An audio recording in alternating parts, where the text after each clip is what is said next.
Selamat sore, Assalamualaikum warahmatullahi wabarakatuh. Waalaikumsalam Waalaikumsalam warahmatullahi wabarakatuh. Selamat sore. Suara Bu Nova agak pelan ya. Tapi terdengar jelas ya. Bu Nova mau share screen dulu. Terdengar, Bu. Bu Nova itu lupa dari tadi pagi tuh Bu Nova ada janji nggak ya sama mahasiswa gitu. Karena biasanya Bu Nova itu kan pelupa banget ya. Kalau nggak diingetin paginya gitu mesti lupa. Oke. Terlihat? Terlihat, Bu. Ya. Oke, baik. Teman-teman, ini kan kita mau berbicara tentang instrumen khusus anestesi. Sebetulnya itu untuk instrumen anestesi itu banyak jenisnya ya, tidak hanya Bromage, tidak hanya Aldred ya, tapi banyak. Nanti kita akan bahas satu persatu perbedaannya apa masing-masing ya. Intinya adalah ini hanya sebagai alat ukur saja, alat ukur yang nanti akan kita gunakan untuk memindahkan pasien, untuk melihat resiko terjadinya konfi, kemudian untuk melihat resiko terjadinya komplikasi pasca pembedahan ya gitu. Kita akan mulai dulu dari, nanti mohon maaf Bu Nova nggak bisa lama ya. Bu Nova satu nggak enak badan dan juga lagi ada acara juga. Pertama, yang akan kita bahas lebih ke arah instrumen anestesi pada keadaan di pacu. Teman-teman, menurut teman-teman antara pacu dengan RR itu beda atau sama? Ada yang mau berpendapat? Silakan. Apa perbedaan recovery room dengan ruang pacu? Menurut teman-teman beda atau sama?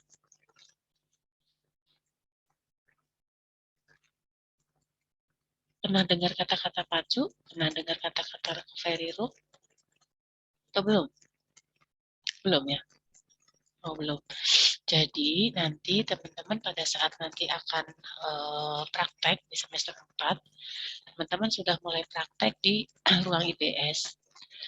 Fase anestesi itu kan ada 3, pre-anestesi, intra-anestesi, dan pasca-anestesi. Ya. Di pre-anestesi nanti teman-teman akan menerima pasien sebelum dibawa ke mana? Sebelum dibawa ke ruang OK, teman-teman harus melakukan pengkajian dulu di ruang penerimaan pre-anestesi. Ya, saya kira teman-teman sudah paham hal-hal apa yang harus dikaji di ruang pre-anestesi. Jangan sampai ada yang kelewat. Sudah tahu, Krisma, apa aja yang difokus dikaji di ruang pre-anestesi?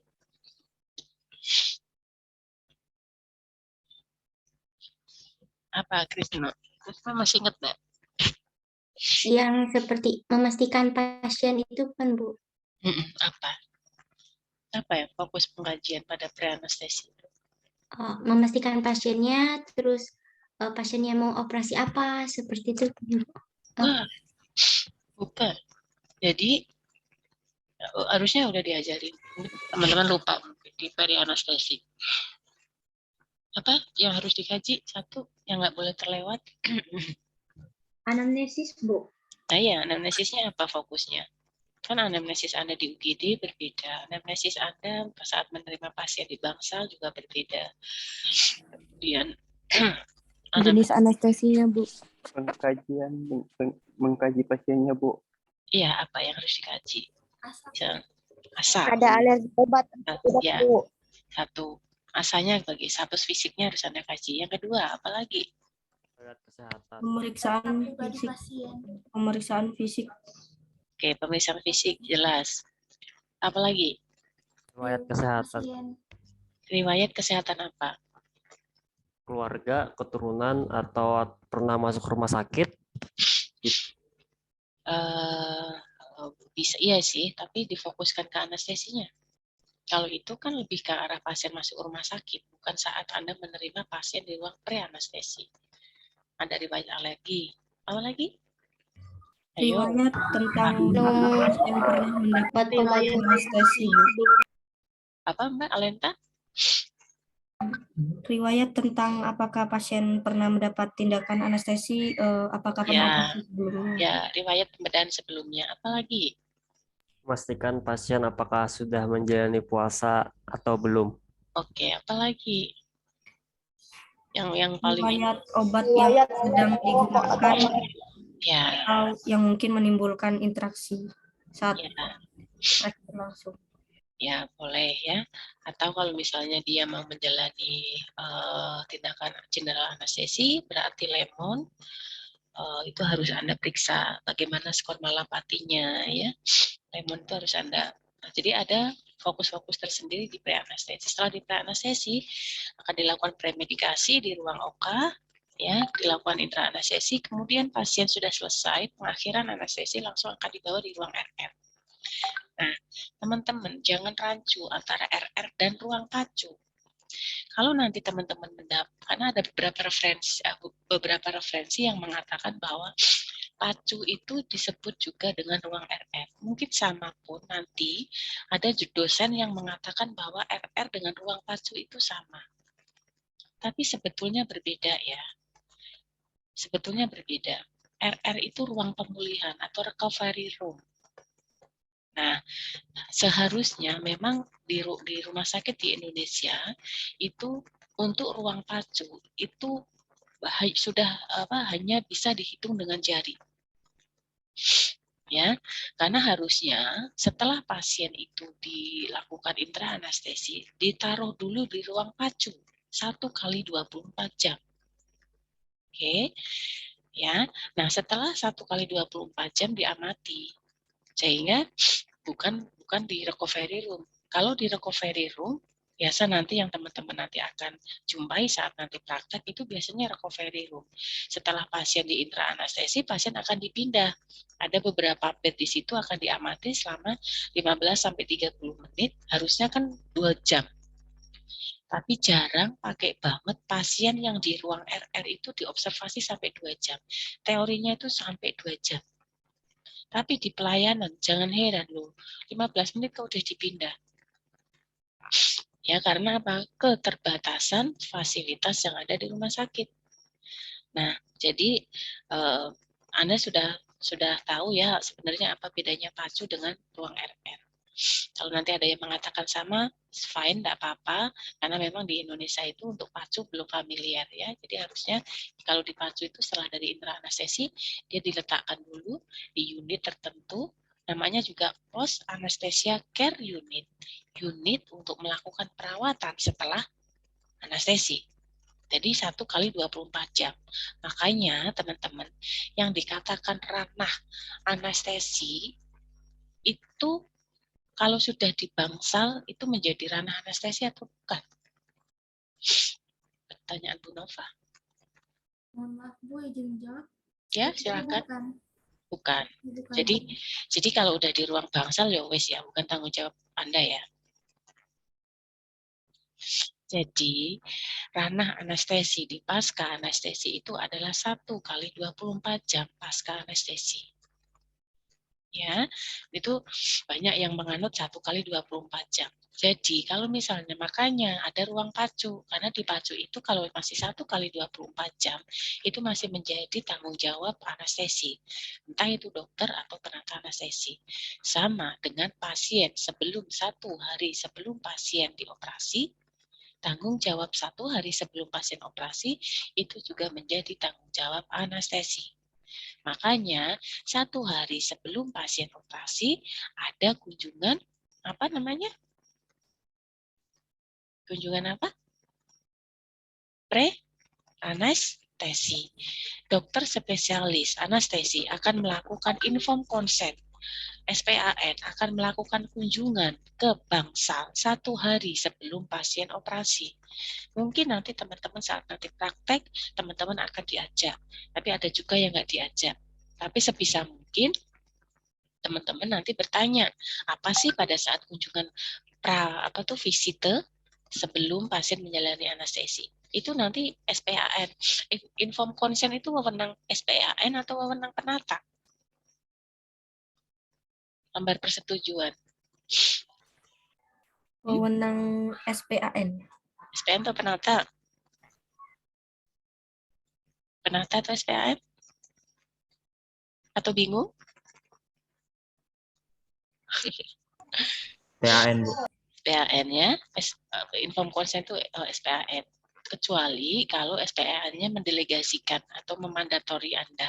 SPAN-nya sedang kemana, ada acara, atau di situ tidak ada SPAN, sehingga Anda yang dimandatori untuk memberikan inform consent is fine, tidak apa-apa. Ya. Jadi 1 hari sebelum pasien itu akan dilakukan visita dulu. Diberikan inform consent, diberikan edukasi, pra-anestesi. Ya. Nah, kemudian intra sudah, kemudian ke pasca. Ya, jadi pasca itu adalah 1 kali 24 jam ya setelah dilakukan anestesi. Jadi yang dimaksud pemulihan itu ada 3 tahapan. 1, pemulihan segera saat pasien bangun dari anestesi. Ya, teman-teman akan tahu setiap masa pulih sadar pasien itu berbeda-beda. Ya, mungkin teman-teman sudah dapat ilmunya bahwa pasien yang perokok, pasien yang alkohol itu cenderung masa pulihnya dia panjang atau pendek? Panjang, Bu. Panjang, Bu. Panjang atau pendek? Yang suka merokok, pendek atau panjang? Panjang, Bu. Panjang, Bu. Pendek ya. Pendek. Orang yang suka minum alkohol, orang yang suka minuman obat-obat narkoba, orang yang suka rokok, pecandu rokok, itu lebih rentan, lebih kebal terhadap anestesi.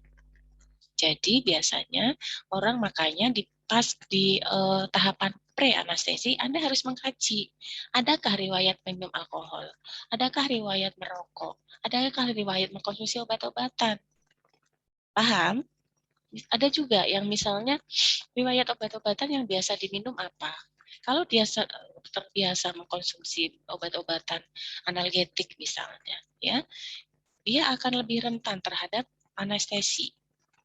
Jadi poinnya adalah di pre-anestesi itu sudah harus Anda kaji, jangan sampai terlewatkan. Kalau terlewatkan yang salah Anda. Ya, yang salah Anda. Misalnya, Anda tidak mengkaji apakah ada riwayat alkohol atau tidak. Anda tidak mengkaji apakah ada riwayat merokok atau tidak. Riwayat penggunaan obat-obatan sebelumnya apa, Anda tidak mengkaji. Tiba-tiba diberikan dosis fentanyl ataupun apapun itu saat induksi, ya, misalnya fentanyl, misalnya diberikan misalnya 2,5 miligram misalnya, karena memberikan sampai 3 miligram misalnya begitu ya. Karena harusnya kalau dia ada kecenderungan dia minum alkohol, merokok berat, itu harusnya dosisnya dinaikkan. Karena kalau tidak, itu dia bisa di tengah-tengah anestesi dia bisa bangun. Karena orang yang pecandu, perokok, itu dia lebih rentan, lebih kebal. Karena obat anestesi kan sama, obat psikotropika. Ya, jadi kalau terkait dengan masa pulih yang segera, itu ini berkaitan dengan Anda mengkajinya pre-anestesi harus cepat, ya. Saat pasien bangun dari anestesi, itu segera. Jadi begitu. Nah, ini nanti ada beberapa penilaian. Mungkin yang saat ini Anda kenal untuk skor pemulihan general anestesi pakainya apa? Yang tahu apa Anda general anestesi untuk memindahkan pasien? Apa? Aldred, ya. Di seluruh dunia pakainya Aldred score. Tapi ingat, sebenarnya banyak banget untuk memindahkan pasien. Dan ini yang sedang Bu Nova lakukan penelitian. Bu Nova mengembangkan Aldred score karena Aldred score itu terdapat beberapa kelemahan. Ya, ini yang sedang Bu Nova akan lakukan kembangkan. Semoga nanti bisa terpakai. Karena Aldred itu tidak menitik beratkan pada kenyamanan pasien. Ya, nah. Itu pemulihan segera untuk saat pasien bangun dari anestesi. Yang kedua, pemulihan intermediate. Apa itu? Adalah bila pasien mencapai kriteria untuk dipulangkan. Oke, ya. Jadi ini yang disebut dengan pemulihan jangka tengah. jangka menengah. Ada yang misalnya yang namanya ODS ya, one day surgery ya. ODS itu satu, misalnya kayak kiret kayak gitu ya. Hari ini kiret, pagi mungkin siang udah pulang. Ya, jadi itu adalah pemulihan intermediate. Kemudian pemulihan jangka panjang bila pasien kembali ke keadaan fisiologis seperti sebelum operasi. Jangan heran ya, obat anestesi itu masih bisa berpengaruh sampai dengan beberapa hari, sampai dengan 30 hari. Komplikasi itu bisa terjadi. Tadinya fine-fine saja, nggak ada apa-apa, tapi setelah 30 hari itu bisa terjadi komplikasi pembedahan. Itu yang nanti kita akan pelajari melalui SAS, Surgical Apgar Score, ya, untuk melihat komplikasi nanti yang akan terjadi pasca sampai dengan 30 hari pasien dilakukan pembedahan. Ya, nanti kira-kira skornya itu saat dilakukan pembedahan terjadi apa, berapa nilai MAP-nya, berapa nilai perdarahannya berapa, ada atau tidak, tekanan darahnya berapa, ada atau tidak. Itu nanti bisa memprediksi 30 hari sampai dengan 30 hari pasien pasca anestesi. Sampai di sini jelas? Jelas sampai di sini? Pemulihan ada 3 tahapan, segera, intermediate, jangka panjang. Oke, understand ya? Next. Oh, enggak bisa di next. Oke. Ini sama. Jadi, Bu Nova ulangi untuk yang late. Yang late recovery atau yang segera itu kan early ya. Kemudian intermediate tadi yang tengah, kemudian late itu yang jangka panjang ya. Di mana bisa sampai dengan beberapa hari, bahkan sampai bisa sampai sebulan tadi, sampai bisa 6 bulan.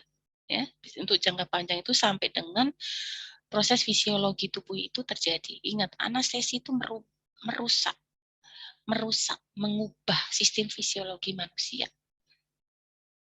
Anestesi itu bukan untuk menidurkan, tapi bagaimana cara Anda membangunkan. Orang menidurkan mah gampang. Nah, harus ditidurke, apa iso bangun, nah itu yang harus Anda indikan ya, yang harus Anda kuasai. Hanya sekedar bisa tidurin tapi entah nggak tahu kapan bangunnya, itu yang bahaya ya. Nah, untuk kriteria pemulihan itu suatu kriteria untuk menilai keadaan pasien selama observasi di ruang pemulihan. Ingat ya, tadi apa bedanya antara ruang pacu dengan ruang RR? Saya ingin tanya Septiadi deh. Septiadi, menurutmu ruang pacu sama RR itu apa ruangan Septiadi? Tahu nggak? Perbedaan ruang RR dengan ruang pacu apa?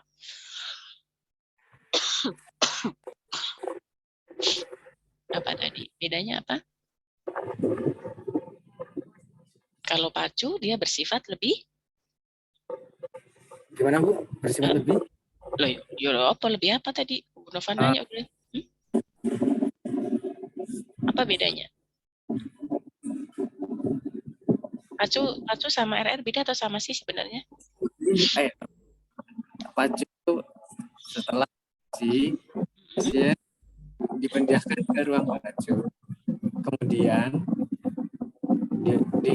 dikaji selama 1 kali 24 jam. Sedangkan RR itu recovery room itu ruang pemulihan. Mungkin seperti itu, Bu.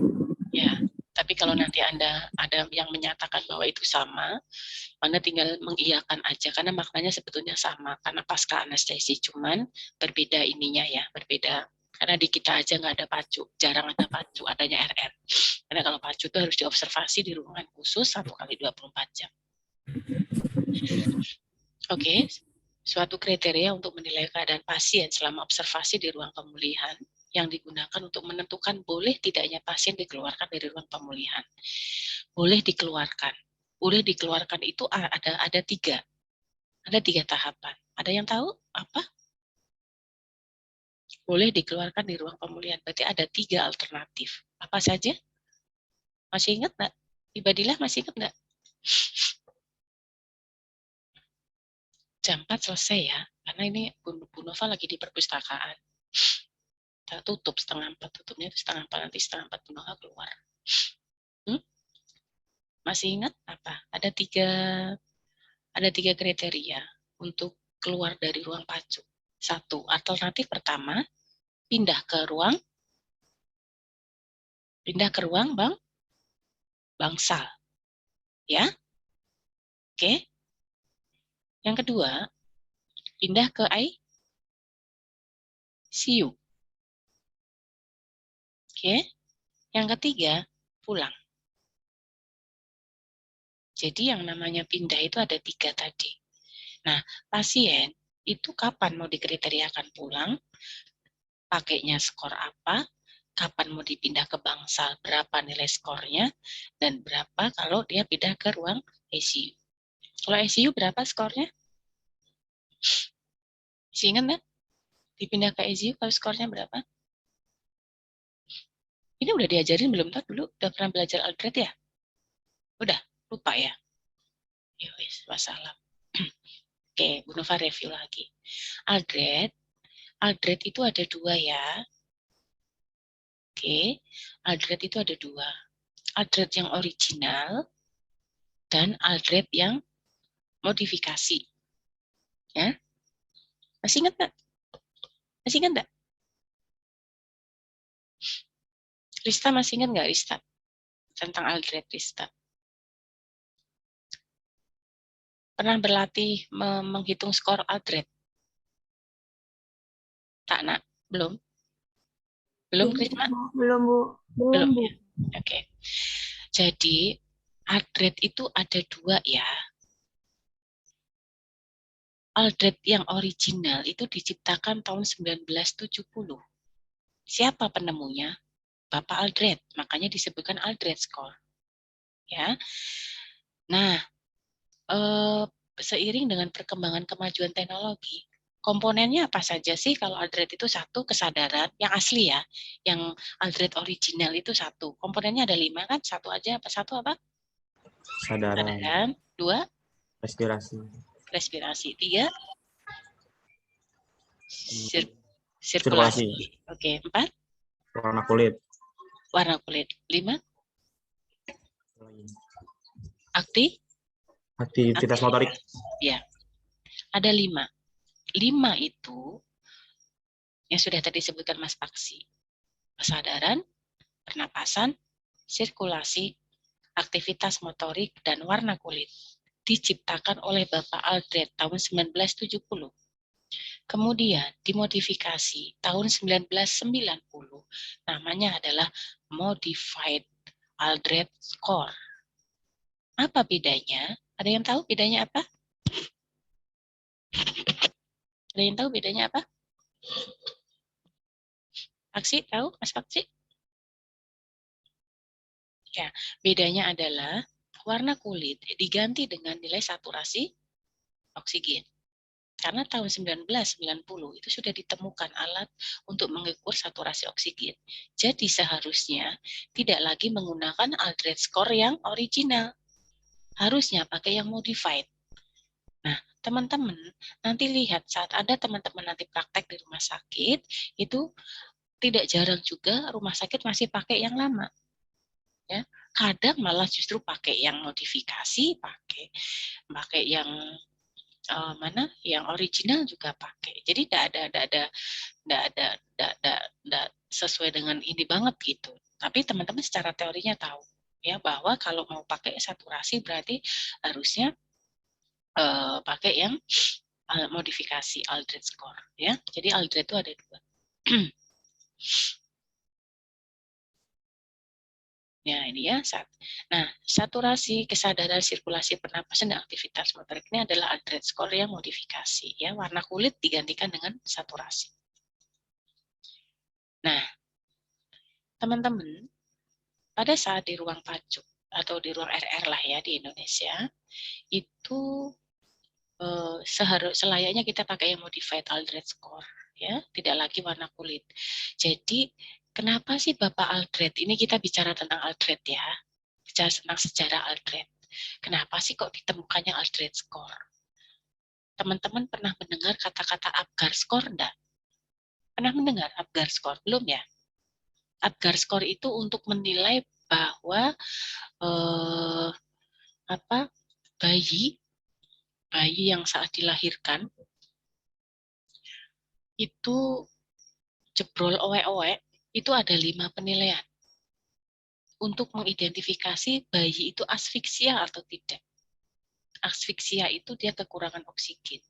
Misalnya akibat persalinan yang lama, partes yang lama, ya, atau ada kondisi-kondisi tertentu di mana bayinya itu dia kekurangan oksigen. Jadi untuk melihat nilai asfiksia, sama persis nilainya Apgar Score. Jadi Pak Aldred itu zaman 1970-an itu menemukan Aldred Score itu dilandaskan pada Apgar Score bayi.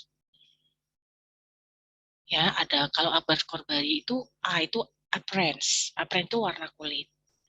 P itu pulse, nadi. G itu grimace, tonus. Kemudian A activity. Ya, R respirasi. Berapa respirasi bayi? Berapa bagaimana tonus bayinya? Dia menangis kuat atau tidak? Warna kulitnya kebiruan nggak saat lahir? Nah, Bapak Aldred itu menciptakan Aldred Score itu dari nilai Apgar itu. Dikembangkan untuk melihat pemulihan pasien di ruang anestesi, pasca anestesi. Understand? Ya. Jadi ya, jadi ini pada fase 1. Ya, fase 1 itu masih dia di ruang RR untuk dipindahkan ke bangsal. Entah di bangsal ICU ya. Kemudian berlanjut ke fase 2. Jadi kalau ditanya pemulihan itu ada berapa fase, Anda bisa jawab ya. Pemulihan awal, pemulihan sedang atau tengah, dan pemulihan lambat atau late recovery. Nah, fase kedua itu adalah fase step down recovery. Ingat, fase 2 ini, kalau Anda mau memulangkan pasien, tidak pakai Aldred Score. Ya, misalnya ada pasien yang one day surgery atau hitan. Pasien hitan, pasien apalagi ya? Kiret. Itu kan nggak usah diopnam lama-lama di rumah sakit, ngapain? Selesai opnam paling hanya observasi berapa jam pulang. Sehingga kalau dia ada kriteria pulang, nggak lagi pakai Aldred Score. Pakainya adalah PADSS. Ya, Post Anesthesia Discharge Scoring System. Nanti akan kita pelajari. Ya, PADSS. Kemudian di fase ketiga itu adalah late recovery. Ini sampai dengan keadaan fisiologi benar-benar tidak ada masalah. Terbebas dari efek anestesi. Oke, masih ingat ini ya? Masih ingat ini ya? Nilai terlebih dahulu untuk tentukan apakah pasien sudah dapat dipindahkan ke ruangan atau masih perlu diobservasi di RR atau di HCU atau bahkan ke ICU. Ya. Nah, kalau yang ini masih pakai warna kulit, jadi Aldred Score, bukan modified Aldred Score. Ya, nanti kita akan berbicara yang modified. Dia bisa dipindahkan kalau nilainya berapa, ada beberapa referensi ya, ada yang lebih dari 8, ada yang lebih dari berapa? 9. Ya. Nah, kalau misalnya, nah ini nanti biasanya pakainya kasus, teman-teman. Pelajari, ini mudah, tapi kalau tidak Anda pelajari, Anda akan wassalam untuk uji kompetensinya, karena ini banyak keluar di soal uji kompetensi. Ya, ini banyak banget keluar. Nilai ASA, status ASA, itu tuh pada kasus-kasus itu juga banyak. Sepele tapi banyak mahasiswa yang lupa.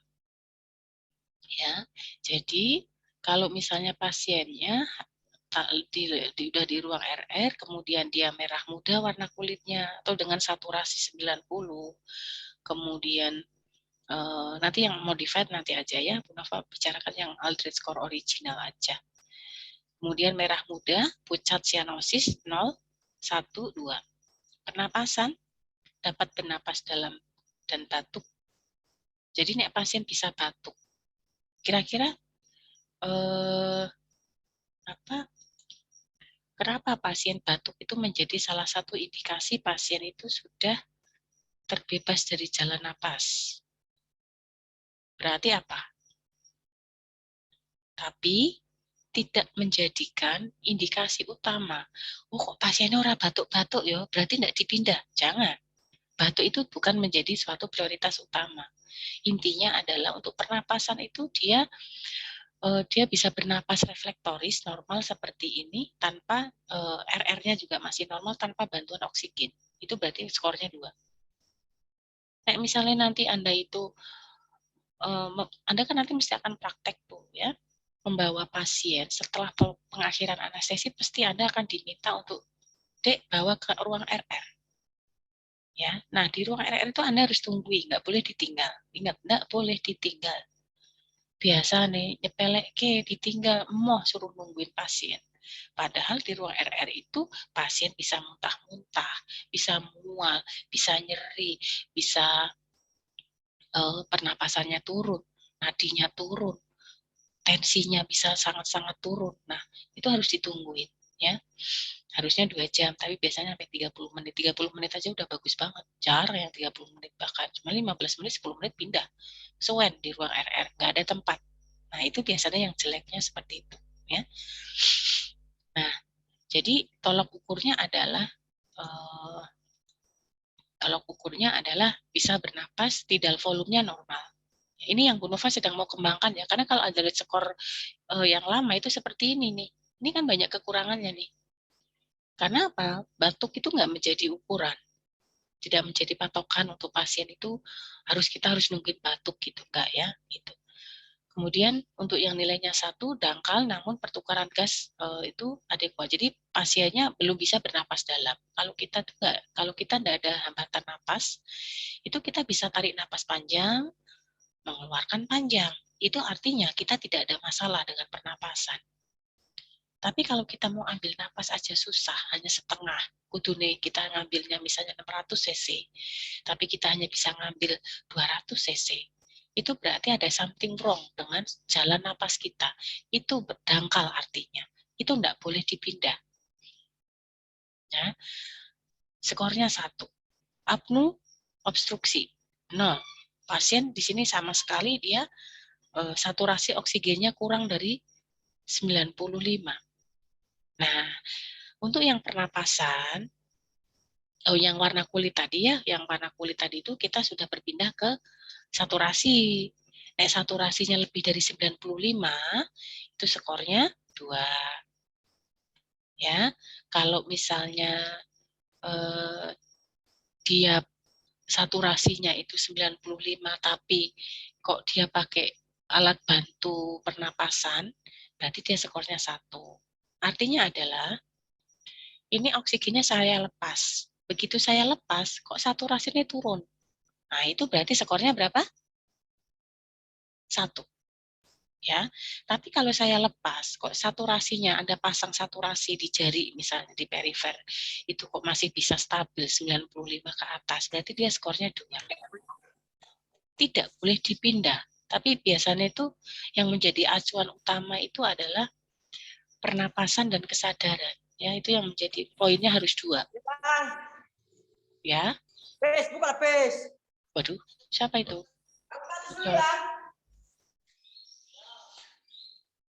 Rifki, Al-Rasid, tolong di-mute dong.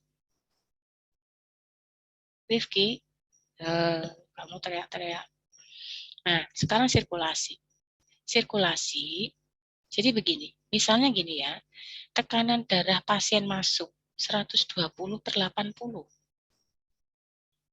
Kalau misalnya pasca anestesi dia menjadi 90/60, berapa skornya? Yuh, ngitung. Itu perlu analisis loh. Jadi Anda harus menentukan kalau misalnya dia kurang dari 20%. Sekarang deh, nanti latihan kasus. Misalnya nih, saya minta tolong dihitungin. Pasien pre-anestesi tekanan darahnya 120/80. Pasca anestesi, dia dibawa ke ruang RR, tekanan darahnya 100/70. Berapa skor heart rate untuk sirkulasi? Sok, dihitung 1 menit.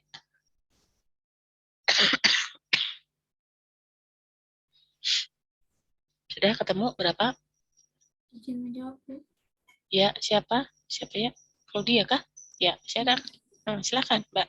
1%, Bu. Berapa, Mbak? 1. Skornya 1, Bu. Berapa? Turunnya berapa persen? 20%. Berapa? 20%.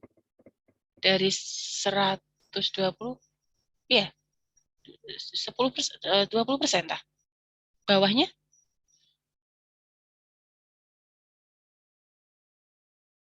Pakainya persentase, bukan MMHG, persentase.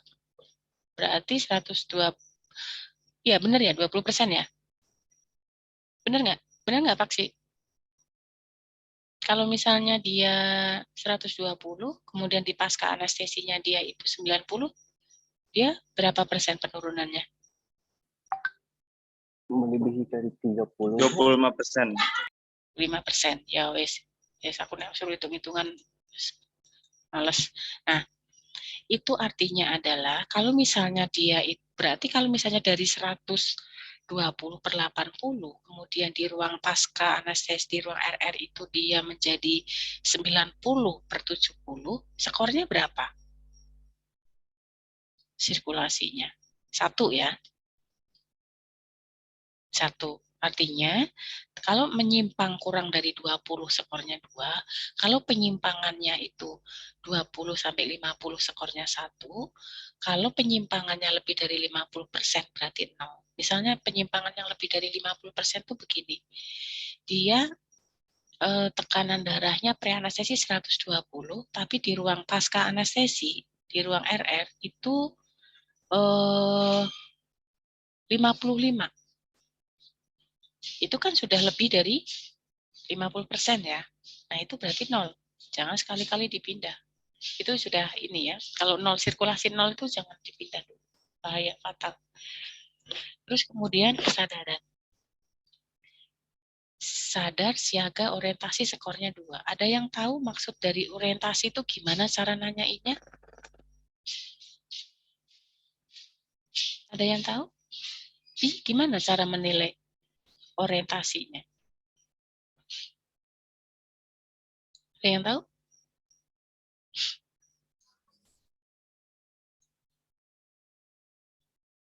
Mbak Krisma tahu nggak? Cara melakukan penilaian orientasi bahwa dia memang orientasinya udah baik sehingga nanti skornya 2? Misalkan ditanyakan nama, misalnya, Bu, Iya. responnya tuh cepat, terus nyambung. Ya, Bapak tahu nggak sekarang di mana? Itu berarti orientasi tempat. Bapak namanya siapa? Amin. Orientasi nama orang. Bapak sekarang siang apa malam? Pagi. Itu orientasi. Yang namanya orientasi itu adalah 3. Orientasi tempat, orang, dan waktu. Satu saja pasien bisa menyebutkan orientasi. Bapak namanya siapa? Dia bisa nyebutin. Berarti dia sudah orientasinya baik. Poin skor 2. Ya. Kalau misalnya di antara 3 itu kok 1 pun tidak bisa, berarti jelas tidak, bukan 2 skornya, karena dia masih ada pengaruh obat sedasi. Kalau nggak 1 ya 0. Kalau misalnya Pak, bangun Pak, terus tidur lagi, itu berarti skornya 1. Dikasih panggilan tidak berespon, dikasih nyeri, dicubit, dia juga tidak berespon, berarti skornya 0. Paham? Paham ya? Paham, Bu. Oke, terus kemudian aktivitas. Nah, aktivitas ini pasien suruh gerak-gerakkan tangannya, kakinya. Kalau dia keempat-empatnya bisa menggerakkan, berarti skornya 2. Kalau dia hanya bisa menggerakkan kaki neto, berarti skornya 1. Sama sekali keempat ekstremitas nggak bisa menggerakkan, berarti skornya 0. Itu adalah altered score. Anda bisa memindahkan kalau dia skornya 8. Kalau di bawah 5, nggak bisa. Di bawah 5 itu berarti masuk ICU. Understand? Understand ya? Oke. Sampai di sini ada yang mau ditanyakan? Ada. Lanjut. Lanjut ke steward. Apa yang Anda ketahui terkait dengan steward? Ada yang tahu steward itu apa?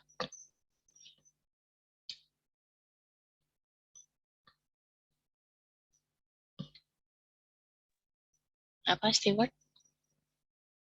Sama Bu, seperti Aldred untuk mengukur kestabilan kesadaran pasien setelah anestesi, cuman steward itu buat anak-anak. Steward dilakukan untuk anak-anak. Oke. Minta tolong, nanti saya ada kasus ya, nanti dikerjakan.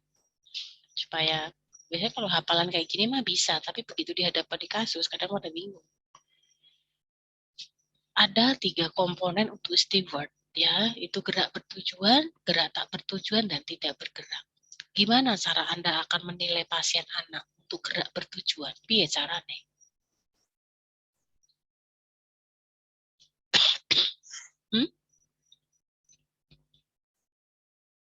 Saya keluar dulu ya, perpusnya udah mau tutup.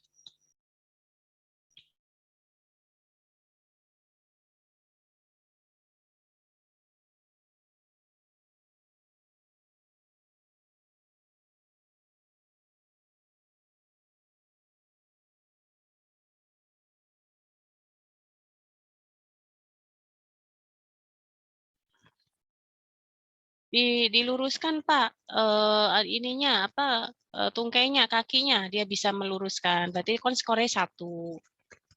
Itu, berarti kalau udah bisa pindah ya, setuju enggak? Ada pendapat lain? Ingat loh ya, enggak boleh. Yang saya takutkan adalah Anda salah persepsi. Pokoknya nek bromance itu untuk memindahkan pasien dengan regional anestesi, itu bukan pemahaman Anda. Yes or no? Iya apa ora? Jangan-jangan juga diajarin ini dosennya kayak gitu. Iya lah, iya enggak? Iya ya. 99% pasti iya, mengatakan begitu. Tapi jangan salah. Jangan salah bagaimana komplikasi yang terjadi di ruang RR pada regional anestesi. Nah, nek pasiennya, loh, regional anestesi itu kan malah dia bisa komplikasinya bisa terjadi hipotensi, dia bisa komplikasinya bisa PDPH, dia bisa resikonya bisa terjadi mual muntah. Apa Anda tidak akan menilai tekanan darahnya? Enggak, tetap. Anda tetapnya pakainya apa? Untuk memindahkan itu tetap hemodinamik, itu Aldred itu tetap pakainya. Jadi Aldred ini yang biasa menjadi salah persepsi. Ya, regional itu hanya untuk menilai sebatas mana obat anestesi itu dapat mengeblok motoriknya. Tapi yang sering dilupa adalah efek dari obat anestesi spinal atau regional itu membawa dampak secara hemodinamik. Untuk memindahkan pasien spinal pun itu ya dengan catatannya tadi, tekanan darahnya harus tidak menyimpang dari sekian persen. Saturasinya juga harusnya, jangan salah, pasien spinal juga saturasinya juga bisa turun. Paham ya? Ingat, bromance hanya untuk melihat aktivitas motorik saja. Understand ya? Tapi untuk memindahkan itu tetap pakai Aldred. Ya. Nah, jadi kalau misalnya, oh Bu, tungkainya dia bisa naik persen lah, nek misalnya terus kemudian dia tekanan darah turun, atau dia mual muntah, atau dia saturasinya dia bisa aja terjadi, ya, dia skornya misalnya 1, tapi dia tekanan darahnya misalnya dia skornya 1, atau dia saturasinya dia skornya 1, belum ada 95, bisa terjadi enggak? Bisa, jangan dipindah dulu. Biarkan dia stabil dulu hemodinamiknya, aktivitas motoriknya kalian tunggu dulu. Itu kan hanya untuk menilai aktivitas motorik aja, ya. Itu yang kadang yang Bu Nova takutkan tuh kalian persepsinya salahnya hanya melihat di ininya aja, bromance-nya aja. Ya memang karena referensi mengatakannya begitu. Bahwa untuk pemulihan pasca skor itu melihatnya adalah bromance untuk regional anestesi. Tidak salah, memang tidak salah. Tapi kadang kita hanya tidak mengkaji lebih dalam bahwa ini tuh untuk apa. Ini tuh hanya untuk melihat aktivitas motorik aja. Yang di blok itu kan kalau spinal itu kan anggota motorik ke bawah. Ya untuk melihat itunya aja, tapi lupa hemodinamik. Nggak akan dipindah kalau hemodinamiknya dia masih jelek. Ya, walaupun itu spinal. Jangan salah loh, spinal itu juga itu. Nah, ini yang namanya modified Aldred score. Digantinya nih di sini nih, yang saturasi di sini nih. Pakainya dia 90%. Pertanyaan saya, tercetus nggak di benak Anda? Bu, kenapa 90%? Kalau saya tanya, Anda jawabnya apa? Ya. Nanya nggak? Bu, kenapa 90%, Bu? Menjadi patokan. Jawabannya adalah, coba Paksi. Kamu di mana, Paksi? Di Lampung, Bu. Oh, Lampung. Oh, lu mau Lampung ya? Oh, ini masih di kampung masing-masing, tah? Oh. Minggu lagi OTW. Oh, udah offline, tah? Oh, ya. Oke, kenapa 90%? Kenapa? Tapi ini nggak menjadi patokan ya. Nggak menjadi patokan. Makanya nanti Bu Nova akan kenalkan beberapa kriteria pemulihan. Nggak hanya Aldred kok, banyak kok ya. Tapi yang dipakai itu Aldred. Bu Nova juga nggak tahu kenapa Aldred ya. Karena mungkin dia simpelnya ya itu. Tapi banyak juga yang lainnya tapi nggak kepake karena mungkin nggak simpel gitu. Kenapa 90%? 90%, saturasi 90% itu dapat menghasilkan tekanan oksigen parsial itu 60 mmHg. Anda pernah mendengar PO2, PCO2? PO2, PCO2, SPO2. Saturasi itu kan SPO2 ya? Nah, SPO2-nya itu 90%, diasumsikan PO2-nya itu adalah 60%, sehingga dia masih batas normal. Berapa tekanan PO2 normal? 80 sampai 100 mmHg. Ya. Nah, Bu, lah kok 60 kok boleh? Karena itu ambang normal tapi di bawah. Sama dengan nilai nadi kita. Nadi kita itu normalnya kan 80 sampai 100, tapi 70, 60 itu masih normal, tapi di bawah 60 sudah disebut bradikardi. Ya, jadi itu. Kenapa 90 itu, Bu, patokannya? Ya karena dengan nilai berdasarkan studi literatur itu nilai 90% itu menghasilkan tekanan parsial oksigen di dalam darah itu 60 mmHg, masih bisa ditoleransi tubuh. Tapi tidak semua SPAN pakai 90%. Kalau nanti Anda praktek, saturasinya 92, belum dipindah, jangan ngeyel. Dok, sesuai dengan Aldred score itu, nilainya 9, lebih dari 90 itu skornya 2, Dok. Kok ini tidak dipindah-pindah, Dok? Jangan ngeyel. Karena ingat, di pelayanan itu banyak asumsi, banyak pertimbangan. Banyak, ada yang pakai 90, ada yang menganut 92 minimal, ada yang menganut 95. Kalau mau aman 95. Saturasi aman adalah 95. Sehingga kebanyakan dokter pakainya 94 atau 95 saturasinya. Kalau masih belum 94, nggak berani pindah. Paham ya? Apalagi 90. Paham? Jadi ini nanti fleksibel ya, fleksibel. Tapi ini sesuai teorinya yang jelas Anda tahu nanti, tapi di lapangan nanti bersifat fleksibel.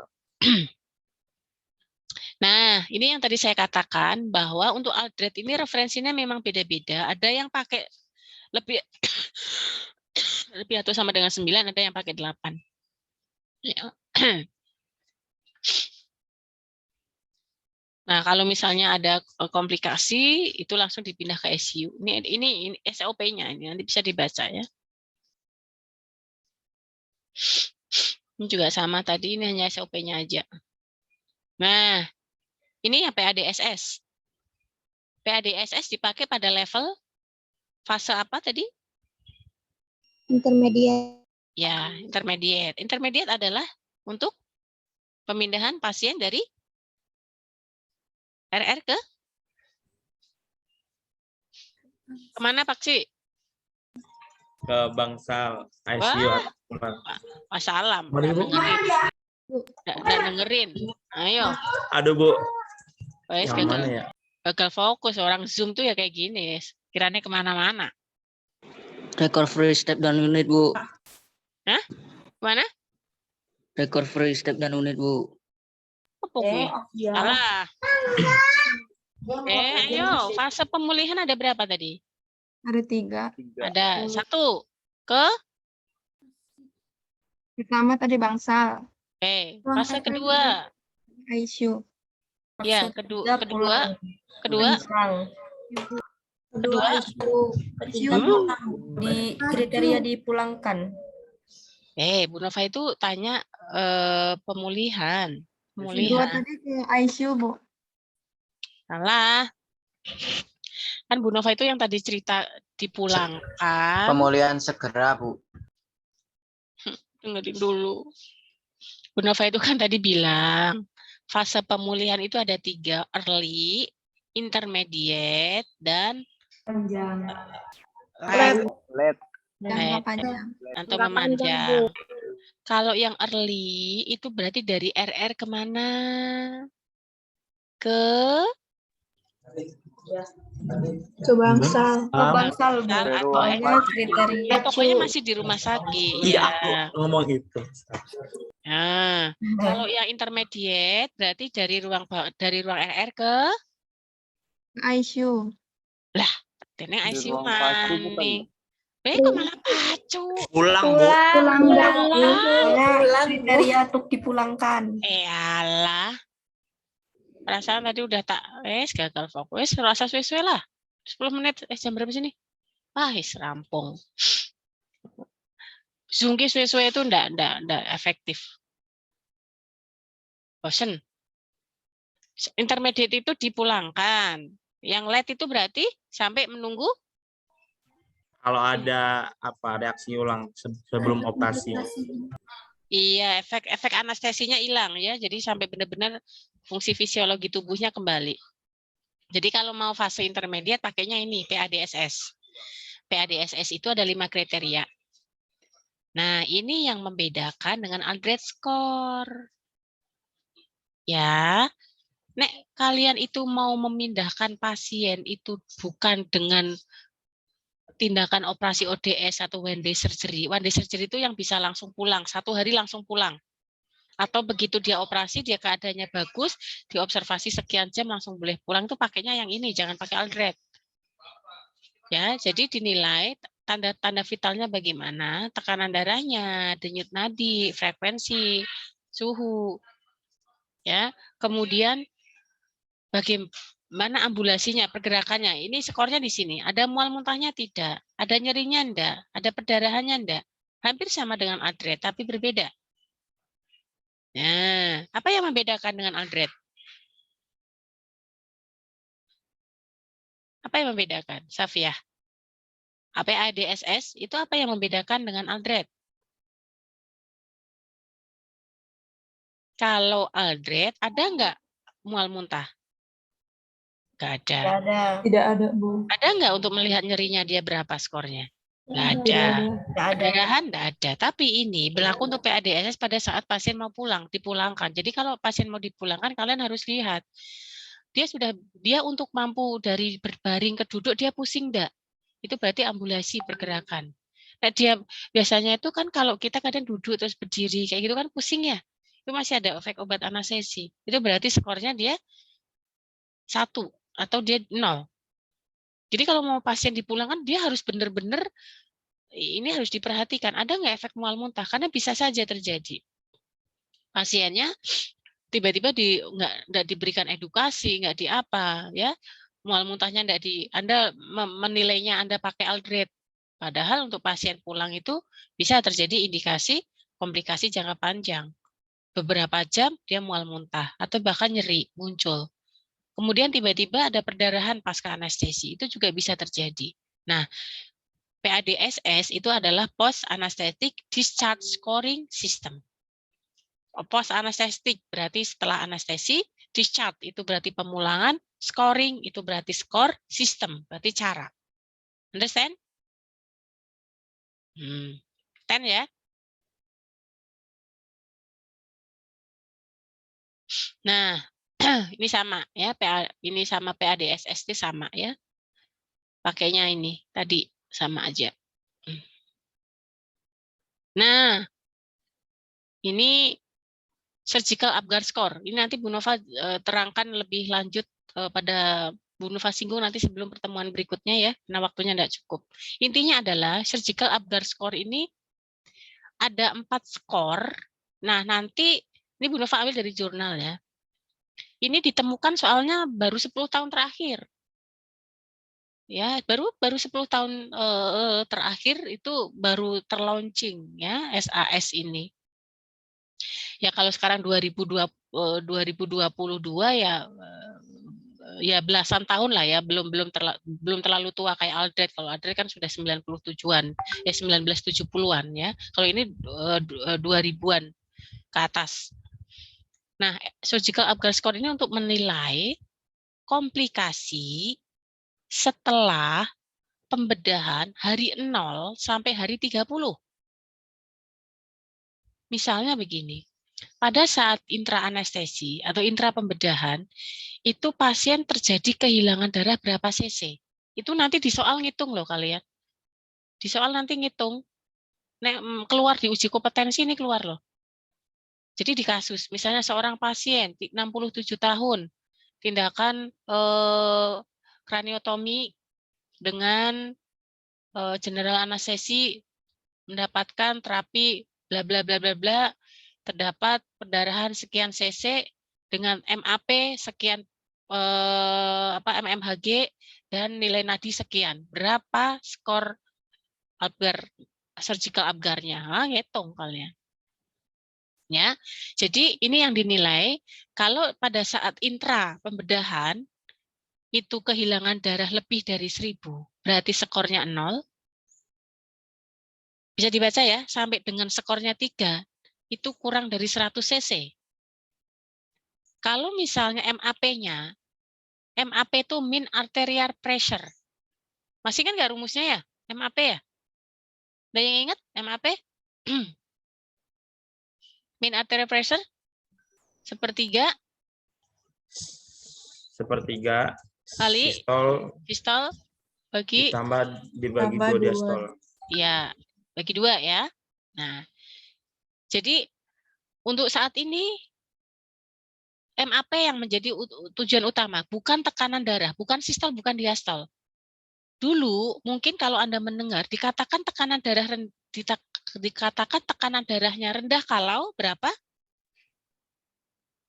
Kalau dulu kan dikatakan darah rendah, pernah dengar kata darah rendah enggak? Darah rendah itu kalau tekanan darahnya kurang dari 90, misalnya begitu kan ya? Sekarang enggak pakai. Apalagi di bidang anestesi. Rifki? Rif? Angel, Rifki angel. Rifki, di mute. Ini ada pakai ini nih kalau pagi. Salam ya Rifki. Ampun. Rifki siapa tuh jenenge iki? Rasid. Mute. Allahu Akbar. Rifki. Bu, Bu. Allahu Akbar. Rifki. Ya, jadi untuk tekanan darah itu tidak lagi pakai sistol diastol ya, pakainya MAP, apalagi ada hubungan sama anestesi. Karena tekanan darah belum tentu MAP-nya turun. Dikatakan tekanan darahnya rendah, itu kalau MAP-nya kurang dari 60 mmHg. Tinggal ada bagi aja nanti. Nek misalnya tekanan darahnya 90/60 atau 100/60, belum tentu dia hipotensi. Dihitung aja MAP-nya berapa. Paham ya? Nah, untuk menilai surgical Akbar score, ini yang dinilai adalah MAP-nya. Kalau di bedside monitor di ruang anestesi akan kelihatan berapa nilai MAP-nya. Jadi tidak usah ngitung, tanggal dilihat aja. Kemudian nadinya berapa. Nah, masing-masing ini Anda lihat, ingat ya, masing-masing ini Anda lihat yang terendahnya. Misalnya, dia melakukan tindakan pembedahan selama 1 jam. Selama 1 jam, itu setiap 10 menit pertama dia akan dimonitor setiap 5 menit. Setelah 10 menit ke atas akan dimonitor 15 menit. Tapi tetap tercatat maksudnya. Monitor mah tetap terus ya. Monitor tetap tidak boleh lengah. Dicatatnya aja yang per 15 menit. Nah, misalnya operasinya 1 jam. Selama 1 jam itu kan Anda mendokumentasikan, Anda kan memonitor terus. Selama 1 jam itu MAP yang terendah berapa? Misalnya di 5 menit pertama MAP-nya sekian, 5 menit kedua, 5 menit ketiga, 5 menit sampai dengan 60 misalnya. Sampai 1 jam itu yang terendah berapa itu yang diambil. Sama juga dengan nadi. Nadi yang diambil adalah yang nadi terendah selama 1 jam. Itu berapa? Paham nggak? Paham ya? Bisa membayangkan nggak yang saya maksud? Nah, kalau misalnya darah yang estimasi perdarahan yang terjadi saat intra pembedahan itu misalnya 500 cc, dihitung ya, 500 cc. Ini saya berikan kasus misalnya 500 cc. Terus kemudian MAP-nya itu berada di angka 50 mmHg. Kemudian nadinya itu yang terendah adalah 65. Berapa skornya? SAS?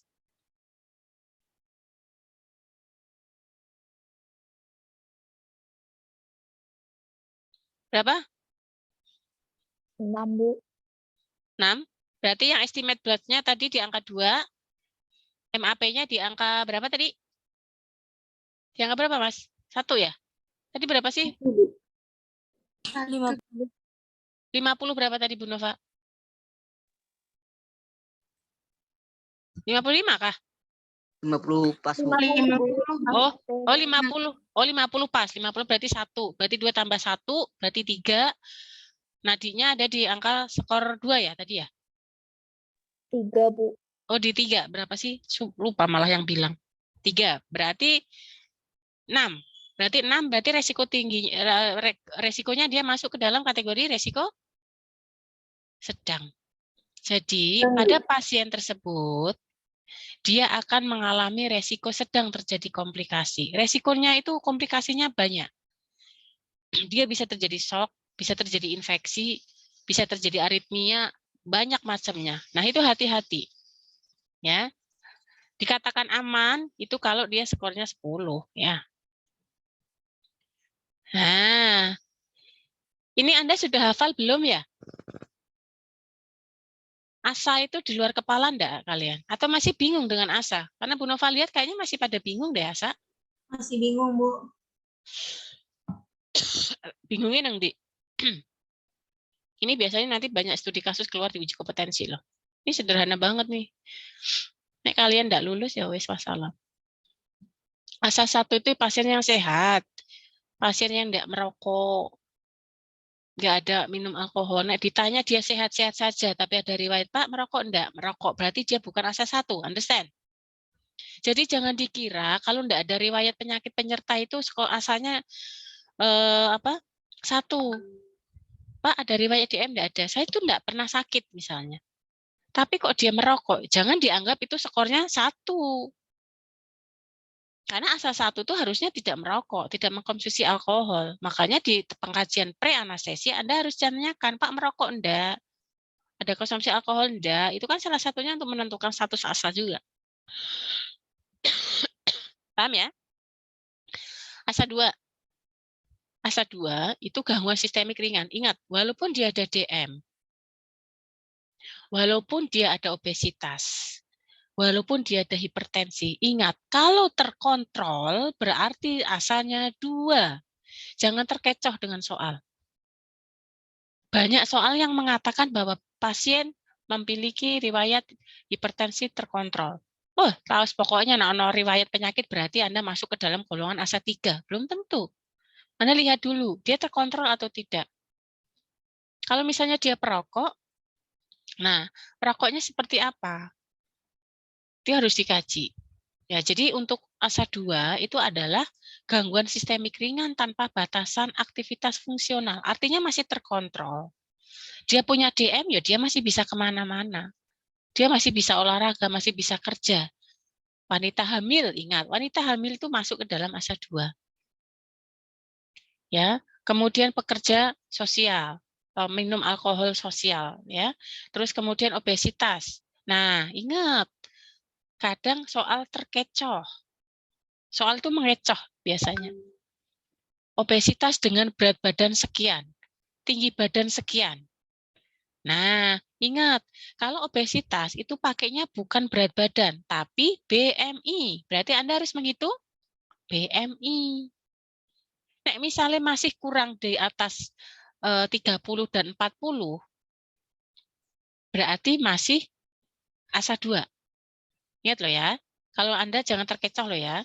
Nanti soalnya biasanya pasien dengan berat badannya tinggi badan sekian, dia mempunyai dengan wanita hamil misalnya, atau nggak usah wanita hamil deh, dengan tanpa ada riwayat penyakit, dengan BMI misalnya 28, dengan berat badan misalnya 60 kilo dengan tinggi badan 160. Nah, itu terserah Anda memasakkan asa 1 atau asa 2. Itu ya. Nah, obesitasnya ada itu. Berbeda dengan asa 3. Kalau asa 3 itu sudah ada gangguan gangguan sistemik, ya. Apapun dia menjadi tidak terkontrol. Sudah ada keterbatasan kegiatan atau fungsional. Misalnya, DM-nya tidak terkontrol, asmanya nggak terkontrol, BMI-nya lebih dari 40, punya penyakit, dia terjadi ketergantungan alkohol, ya. Dia ada mau operasi amputasi tapi ada alat pacu jantung, berarti dia masuk asa 3. Ya.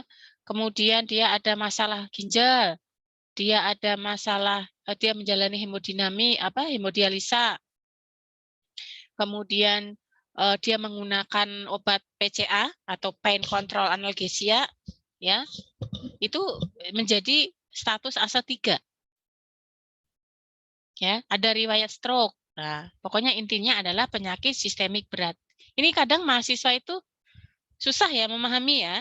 Nek wis dilebokke nang kasus itu susah kadang tuh. Tapi intinya yang bisa Anda tarik garis bawah, pokoknya kalau 1 itu normal, sehat, tanpa penyakit penyerta, tanpa alkohol, tanpa merokok, tanpa apapun. Tapi nek 2, dia ada penyakit tapi masih bisa terkontrol, nggak ada gangguan aktivitas fisik apapun. Wanita hamil itu enggak apa-apa, ya, enggak masalah. Terus kemudian wanita hamil itu bukan masuk asa 1 loh. Jadi dia masuk asa 2. Nanti mau ada kasus. Asa 3 ada penyakit tapi sudah tidak terkontrol. Ya. Asa 4 itu dia sudah mengancam berat tapi dia sudah mengancam jiwa biasanya, ya. Itu asa 4.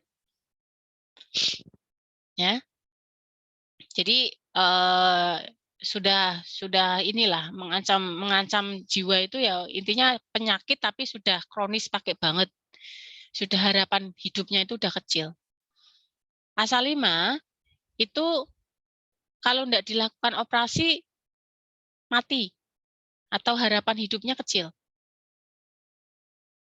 Ya, misalnya ya apapun lah ya, misalnya kegagalan multi organ, misalnya dia habis kecelakaan, parunya terbentur atau parunya tertusuk pisau, nah itu langsung asal 5. Itu kalau nggak dilakukan operasi atau apa bisa mati, mengancam jiwa. Nah itu berarti angka 5. Angka 6 berarti dia kalau sudah ada pasiennya mati batang otak, ya, brain dead, mati batang otak, atau transplantasi. Pasien-pasien yang akan menjalani tindakan transplantasi organ itu berarti masuk ke dalam ASA 6. Segala ASA ini kalau dalam keadaan emergensi tinggal Anda tambahkan aja belakangnya huruf apa? Kalau misalnya pasien ibu hamil datang dengan seorang perempuan hamil yang pertama kali dengan keadaan ketoasidosis apa sih namanya, kehamilan ektopik, harus itu dilakukan segera dilakukan tindakan operasi. Berapa nilai asanya? 3, Bu. Kok iso 3? 2, Bu. 2. Kok iso 2? 5, Bu. Ini kok 5? Apa meneh 5 iki? Kan segera tadi, Bu. Semua Ibu Nova kan lagi menjelaskan, nek dalam keadaan emergensi itu semuanya dikasih huruf E belakangnya. Jadi kalau misalnya ibu hamil, tapi dia harus menjalani tindakan operasi segera atau emergensi, berarti nilainya skornya 4. kok 4 gitu? Asa aja Anda masih bingung loh. 2 ditambahin huruf F. Iya, kok F. Ya, Bu, maaf, Bu. Itu emergensi. 2 E, 5 E, 6 E. Jadi kalau emergensi tinggal tambahkan angkanya E belakangnya. Paham?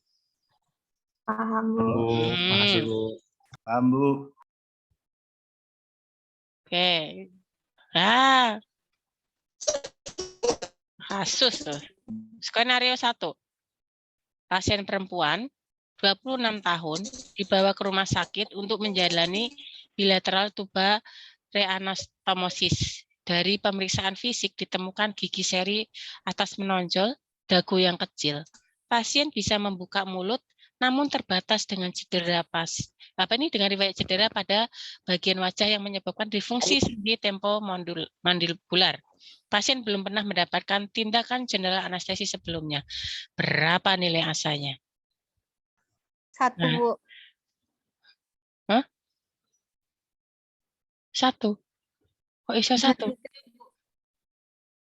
Kok bisa 1? Kenapa 1? Ibu asa 3, Bu. Ya, beda-beda. Angel.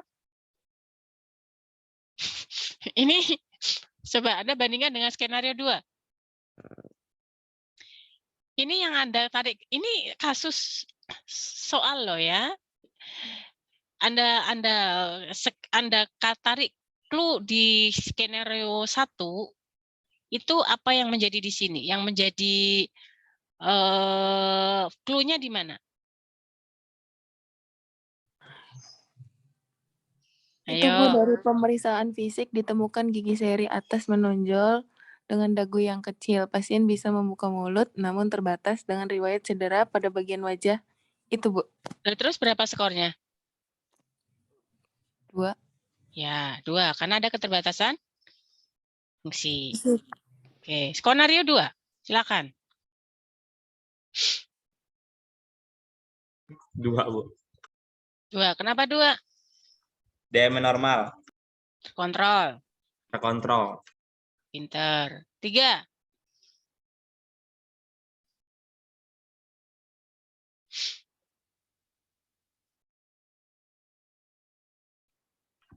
3.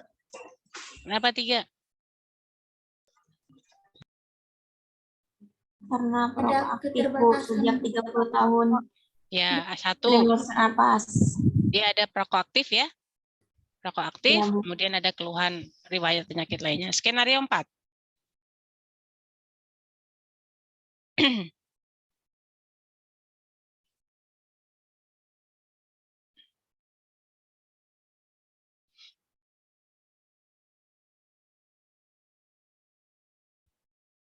Berapa? 4. 4. Kenapa 4? Komposmentis. Apa hubungannya? Salah. Posmentis itu apa itu? GCS-nya no. CS normal tuh. Nah, 4 itu apa tadi 4? 4 itu apa tadi? Penyakit disertai Yang sudah sistemik tidak terkontrol, Bu. Tidak terkontrol. Ini tidak Tidak terkontrol. terkontrol. Yang mengancam jiwa itu berapa tadi? Mengancam jiwa 4, Bu. Nah, iya 4 toh. 4, Bu. Ini apa ini?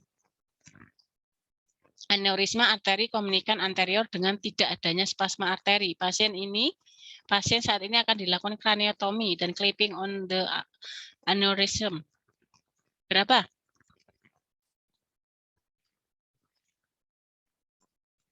Pasien mengeluh sakit kepala berat.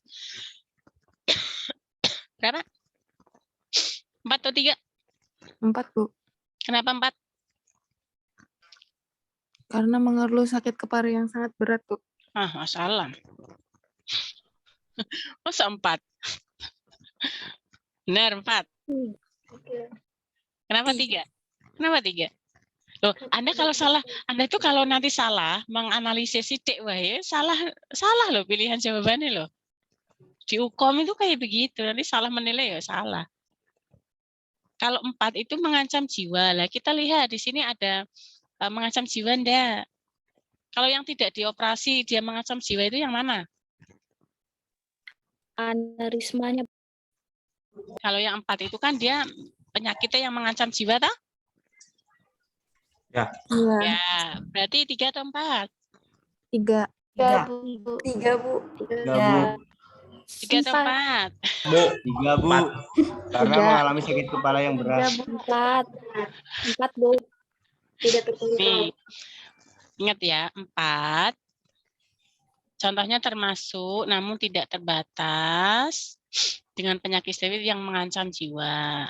Ya, ada iskemi jantung yang sedang berlangsung atau disfungsi katup yang berat, penurunan intinya adalah penyakit yang menyertai itu bisa menyebabkan kematian. Kalau 3, dia hanya sistemik berat saja, tapi kasusnya itu belum mengancam.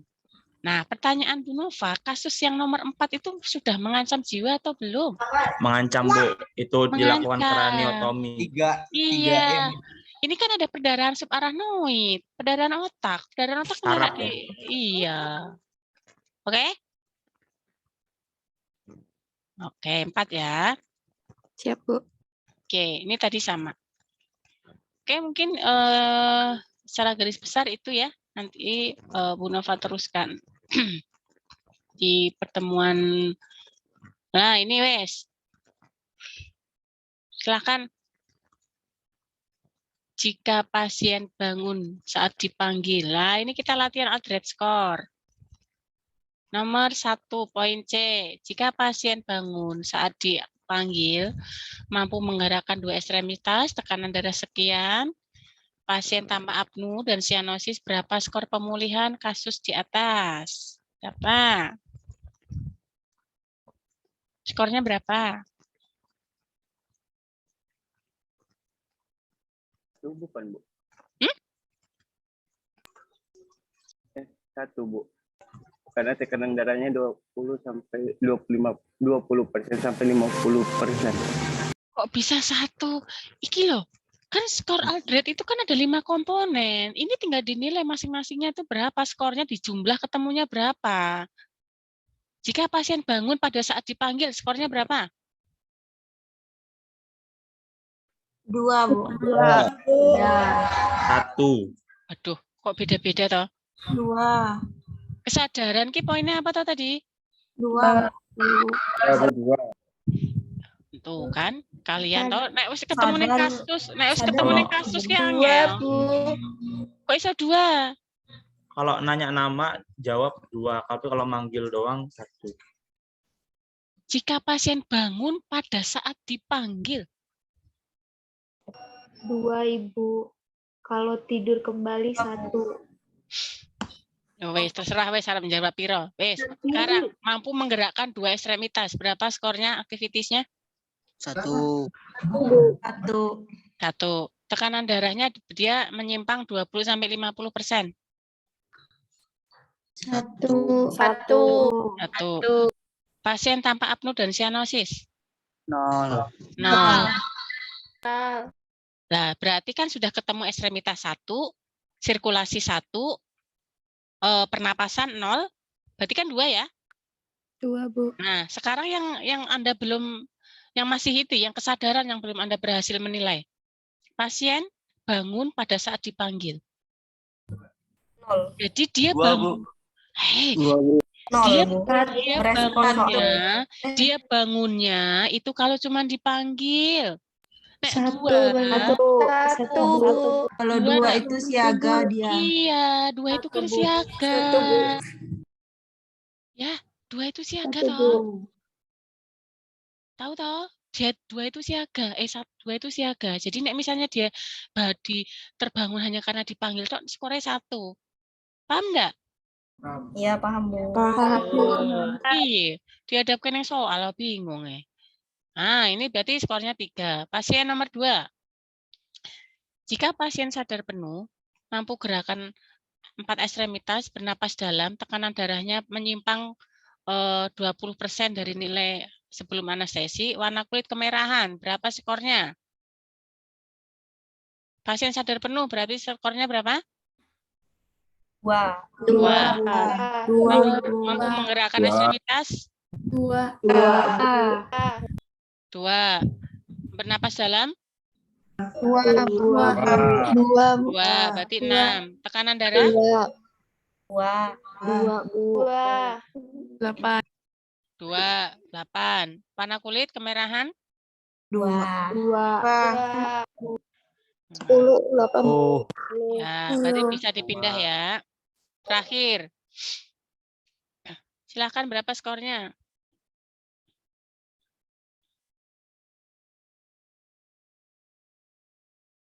Berapa skornya nomor 3, Cung? Bisa langsung hebat berarti. Berarti UKOM lulus. Seorang pasien usia 40, mastektomi, bla bla bla bla. Yuh. Pernapasannya 15 kali menit spontan. Berarti berapa pernapasannya? Saturasinya berapa itu? 100%. Berarti berapa nilainya? 2. Kemudian kedua kaki dan tangan bisa digerakkan. Berarti skornya? 2. 2. Tidak ada tanda-tanda sianosis? Berarti 2. 2? Iya. 2. Terus kemudian tekanan darah? Tekanan darahnya normal. Berapa skornya? 8. 8. 8. Kok 8? 8 dari mana 8? 2. Ya, yang benar. 2 SPO. Totalnya berapa totalnya nilainya? 6. Totalnya 10. 9. Itu yang somnolen. Oh iya, ada somnolen. Kalau Iya, somnolen ya. Iya. Ada somnolen itu. Berat. Kesadaran 9. somnolen. Berarti kesadarannya nilainya berapa? 9. 9. Tuh. Iya, ke 1. Somnolen itu ngantuk itu loh. Dibangunkan ngantuk lagi itu somnolen. 9 ya. Oke. Bisa ya? Masih banyak ini latihan. Lanjut apa sudah? Sudah ya? Sudah, Bu. Oke. Nanti dikerjain sendiri. Nanti saya upload di Skalsa. Oke. Enough. Nanti untuk skor upfel untuk menilai risiko mual muntah nanti saya bahas, diingatkan ya. Diingatkan apa? Kan saya masuk lagi di pertemuan selanjutnya. Bu, skor upfel belum diterangin gitu ya. Oke, cukup ya. Saya akhiri ya. Nanti silakan absen di Skalsa. Saya akhiri. Wassalamualaikum.